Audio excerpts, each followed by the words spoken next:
3 பேர் போகக்கூடாதுல்ல, தெரியுமில்ல, ரூல்ஸ் தெரியுமில்ல. இப்படி போனீங்கன்னா ஏதோ ஆக்சிடென்ட் ஆகி செத்துட்டு என்னடா செய்யறது? இல்லைங்க, கடவுள் எங்கள் கூட இருக்காரு. ஓ 4 பேர் போகிறீங்களா நீங்கள்? குண்டங்கடா ஃபைன் அப்படின்னு பேங்கில் போய் சொன்னேன்னு சொன்னாங்க. செக்கு யாரில் பேரில் போட? மனைவி பேரில். அக்கௌண்ட் பேயின்னு போடுங்க.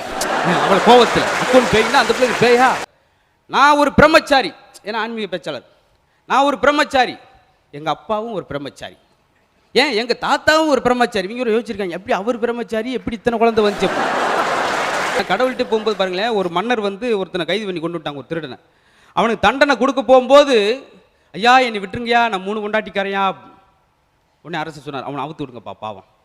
என்னங்க 3 கொண்டாட்டின்னு உடனே அவுத்து விடுறீங்க? ஆமாம், தண்டனை அனுப்பிச்சிக்கிட்டு தானே இருக்கான். ஏன்னா ஒரு கொண்டாட்டிக்கே நம்ம ஆள் பெரிய தண்டனையில் இருப்பேன். ஏன்னா ஒரு ஆள் ஊரில் சொல்லியிருக்காரு, நல்லா வாடி போடின்னு தான் சொல்லுவேன் ஒய்ப்பை, நல்லா வாங்கடி போங்கடி தான் சொல்லுவேன். ஏன்னா அவனை அந்த அளவுக்கு 4 ஒய்ப்பு அப்படி தானே சொன்னா தானே குறுப்பா வந்து குறுப்பு. கடவுளுக்கும் காதலுக்கும் என்ன வித்தியாசம் தெரியும்?